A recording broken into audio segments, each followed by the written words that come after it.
Hey you guys, Alex here. Just gonna shoot a quick little video here. I hope it's quick anyway.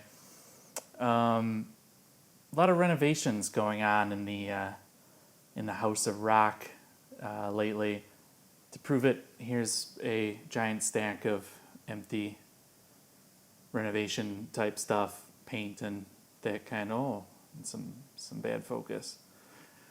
Anyway, so my wife and I were renovating our house, and one of the things that's got to go is my little fridge here. If you can see it in the background, it is my beer fridge. Before I had my kegerator, it was just a little dorm fridge that I bought to have beer in, so it wasn't constantly taking up the kitchen one, because my wife hates that. And so I bought this one, and it kind of started to pile up with my cellar beers. Like, for whatever reason, I was buying, those beers that you buy.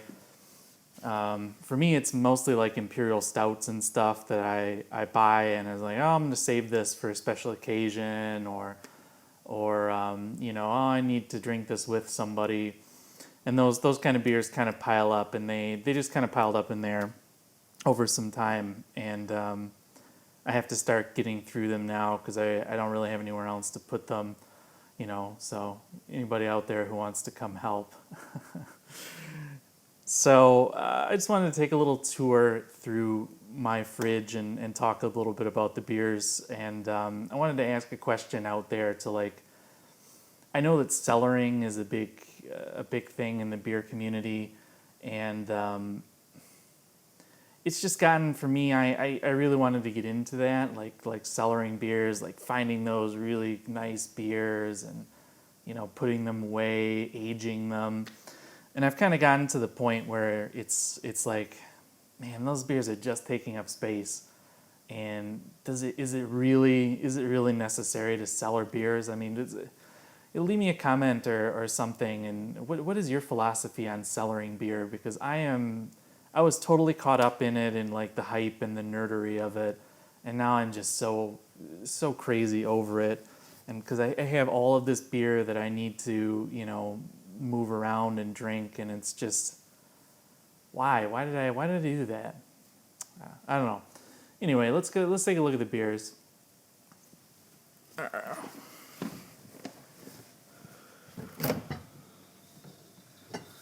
Getting a whole new kitchen, so this baby's got to go. All right. So this is basically all commercial beers in here. And then let's get started here in the door. I have some Expedition Stout. Whenever I go back home, it's usually at Christmas time, which is when Expedition Stout comes out. So I usually buy a ton of it. And I had this in my head that I really wanted to do like a vertical. So I have like 2 or 3 years of different Expedition Stouts in here. Got the Bell's Double Cream. That's special double cream, sorry. It's like one of my favorite stouts in the whole world, so I think that's my last bottle. I'll have to drink it before I go back to Michigan this year. These two, this is Mikkeller and Amma's Hefeweizen Weasel Brunch, so Weasel Brunch, and it's a blend of Mikkeller's famous Beer Geek Weasel, which is their imperial coffee stout made with weasel shit coffee that's so expensive, and then Amma's Hefeweizen, their kind of flagship, really well-regarded imperial stout. And then next to it, in the wax, is the same bottle, and this is the one where they accidentally put the double coffee into it. So this is the double coffee version, and I've actually had both of these, before, and they are just probably one of the best coffee stouts in the entire world. This one is just ridiculously over the top, and they don't make it. They're never probably going to make it again because it was a mistake. But this one is awesome. This one is just ridiculously over the top. So I'll do a review or something of this. This is Mikkeller's Black. It's their champagne yeast imperial stout, and this is from the original bottling. So I can't remember.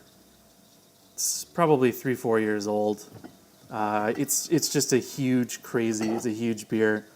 What is it actually at? 18.1%. This is good till 2022, so it's probably 2012 edition. And it's really good, but it's a super boozy beer, and I've heard that if you let it sit, then it gets really great, so I've been letting it sit forever. Moving on. Might as well move straight on to this one back here. This is Mikkeller Black. I was obsessed with this beer for a little while. And Mikkeller, they make their black imperial stout, and then they also make some spirits.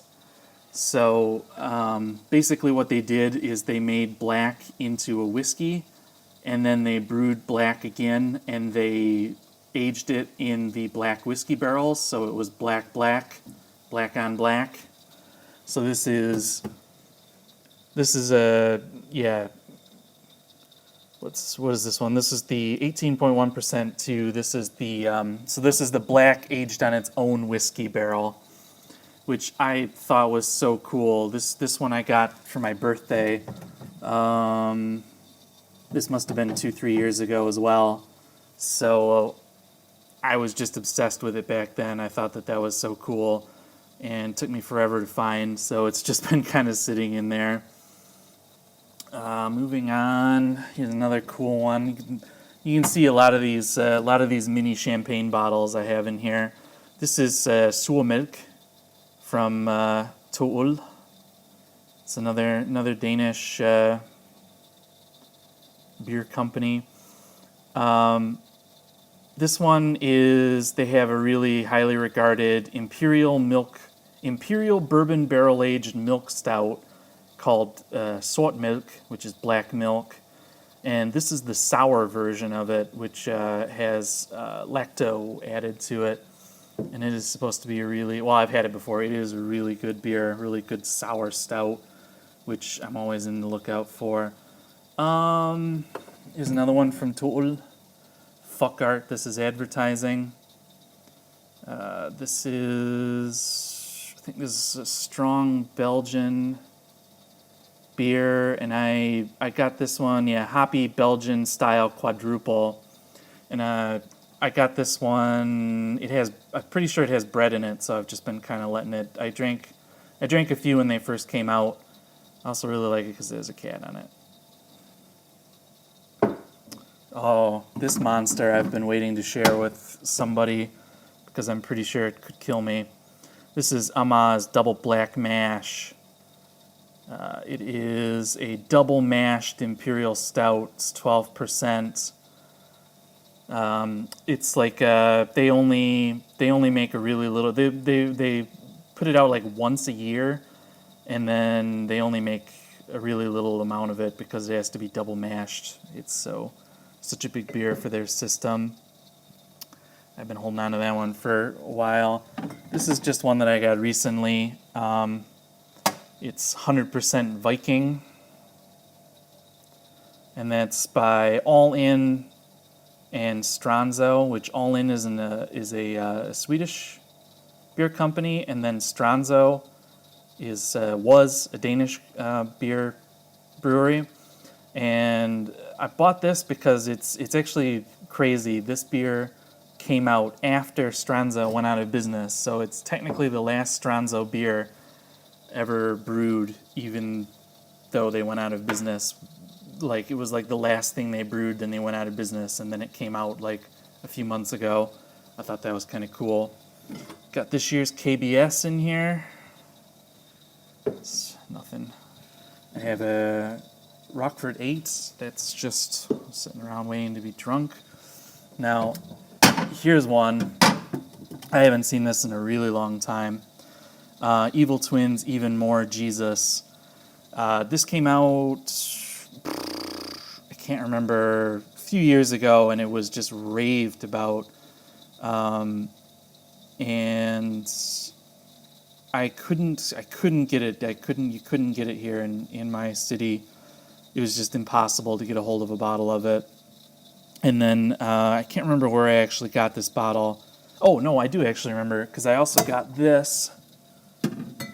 You can see this is Uno Mas e Jesus, which is the, if I remember the story correctly, this is the same beer but brewed in Spain. And I got both of these beers in Boston, weirdly enough. I bought them at a beer shop in Boston when I was visiting, and it was just crazy. I walked in there and I saw these beers that I had been like lusting after by a Danish, well, at that time still a Danish brewer, and I found them in friggin' Boston of all places after I'd been looking all over Denmark for them. So yeah, there's even more Jesus and Even More Jesus, sir. Right here, this is a really cool beer.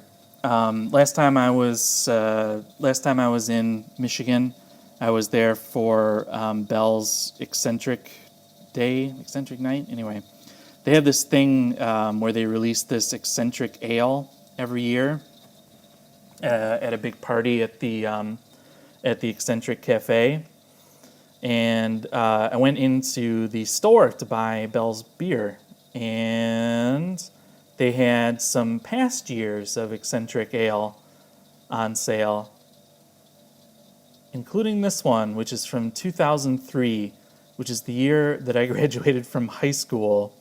So I got this in 2014, so it was an 11-year-old beer, and it just, I saw it on the shelf, and I thought it was just so cool that they were selling a beer that was brewed and put out, when I was still 18 and I couldn't even drink.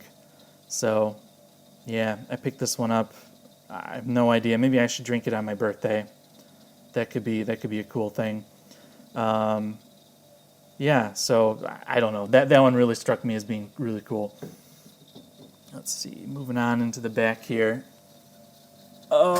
Super old breakfast stout. This is the first beer that I bought when I moved to this city in Denmark.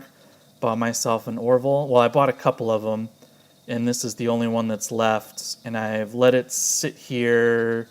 This is probably, I'm not gonna bother looking for the date, but I guess it's 4 or 5 years old. I've lived here for a little over 4 years, so I guess it's going on 5 years old. I know that you can age these and they get really, really different. So I don't know. I just kind of think it's cool to have the first beer I ever bought in this city when I moved here. Yeah, I have weird nostalgia things.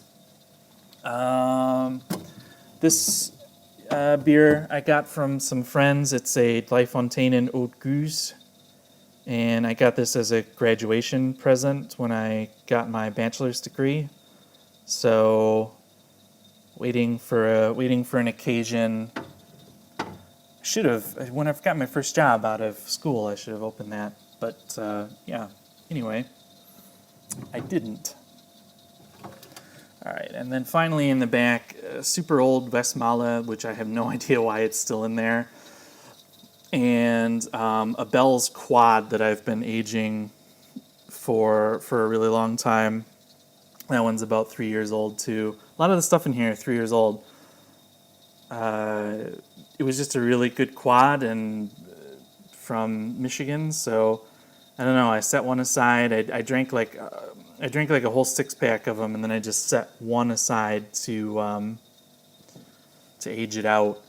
Should drink it and see if it got any better, or if it got worse, or if it got bad. That's my main fear for all of this beer is that it's over the hill, which I didn't know could happen until, till I actually got into cellaring stuff. And then down here in the crisper, bottle of Crunkle Sam that my brother brought me. I only like well-aged barley wines, so chances are if I get a barley wine, I'm not even going to think about touching it until